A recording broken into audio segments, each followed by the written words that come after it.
Hello everyone. I was thinking to myself, you know what I'd really like to make? A video about how the Young Turks are basically just a new Fox channel. Fox left. But then I saw something I just couldn't resist. I'm talking about how the Young Turks denied the slavery of millions of people in the 20th century. Now, a quick bit of context here. This is part of a video response to the killings in Nice. You know, the ones committed by the truck. And he's going to try and explain how the way we handled Germany and Japan was somehow humane. This is gonna be good. Let's take a quick listen, shall we? But it was a historic act where we said we are going to rebuild our enemies. Instead of punishing them, more occupation or violence or whatever it is that we're going to subjugate them to. Instead, we said we're going to liberate them and build them back up. And Japan and Germany became two of our biggest allies. To liberate them? Come on. Oh god, you don't know. I hope you don't know. Now, in case that wasn't clear, he was speaking about Japan and Germany after World War II, and he said that we liberated them.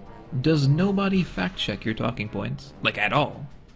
I mean, this is like Trump bad. If I were to ask you when you thought the most recent mass slavery in the Western world was, would you say maybe the 1800s?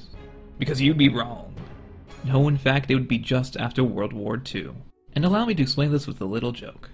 So, three heads of state walk into a bar. FDR, Churchill, and Stalin.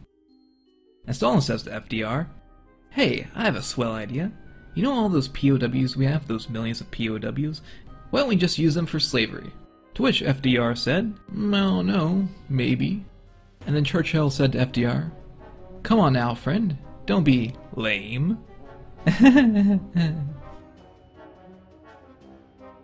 Alright, I'm not very good at jokes, but you're fucking terrible at history. This bar I'm referencing is actually called the Yalta Conference, and it's one of the many agreements we made to disembowel Germany. And I'll get into that more in a second when he makes his next terrible point, but let's talk a little bit more about slavery. At this point in time, Russia had millions of prisoners of war, and they decided they were going to do something with them. This turned out to be cruel, inhuman slavery of these German citizens. The United States wasn't clean of this account either. They forcibly migrated hundreds of thousands of German citizens, people under their control, into other parts of Europe, the UK and France included. And it was outright slavery, indentured service, and if you didn't work, you were either thrown in jail or had your rations removed. Now, I'm sure this all sounds quite familiar. What with the movement of tons of people across country lines in order to work for no compensation, and the arguably more brutal treatment by the Soviets was known and just shrugged off by the other Western powers. So, Mr. Cenk, I have a question for you. Do you think that's liberation? Do you? Because in my book, I call that slavery. Unless we're changing the definition for that too. Can white people now no longer be slaves? Also two of the biggest economies in the world, and they help the rest of the world through their economic engines. They're both huge advocates for peace, never built nuclear weapons. Just a quick note here. Germany was building nuclear weapons. They just didn't build them fast enough. And they would have had a bomb too if Heisenberg wasn't so bad at math. Yeah, I'm just kidding. But that would explain why he started making meth. And sometimes the right answer is, hey, look, when you have Hitler, you gotta go kill him. But sometimes... No, whatever you're about to say, you were right the first time. You've got Hitler, you kill Hitler. Is your suggestion that we don't kill Hitler? I feel like any answer that involves not killing Hitler for you is a bad move. I'm not part of a PR program or anything, but I really suggest your next words don't involve not killing Hitler. I get the feeling they're gonna be, though. Just a guess. The right answer is the Marshall Plan. And you go in and you do something that winds up creating permanent allies. Instead of permanent war, a longer peace. It is possible. To be honest, Mr. Cenk, I'm quite tired of your revisionist history, and this is appalling. The modern Western world ignored the indenturement and slavery of millions of Germans, and they said it was okay. Now you talk about the Marshall Plan, and sure, it was eventually used to try and start rebuilding Europe, but Germany wasn't the main target for the Marshall Plan. It was actually mostly places like Greece. Now, some money did go to the Germans, but when you consider that we dismantled their infrastructure for years and forced their populace into hard labor, is that really a profit? Do you think it was worth it? Do you think they got the better end of that deal? I'm just wondering, what do you think the exchange rate should be for German slaves?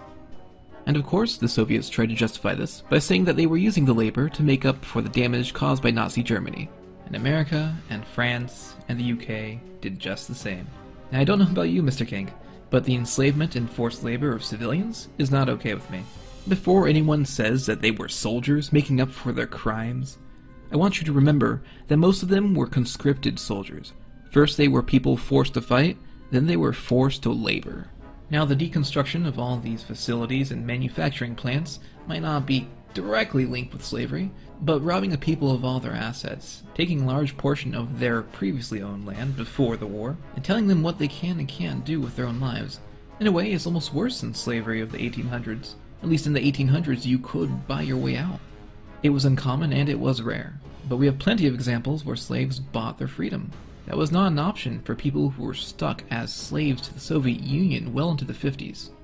But hey, if that's rebuilding for you. You know, Mr. Cenk, I don't entirely disagree with you. I wouldn't mind doing some of the things that we did to the Germans, to the Middle East. Not the slavery thing, Jesus Christ, don't get me wrong.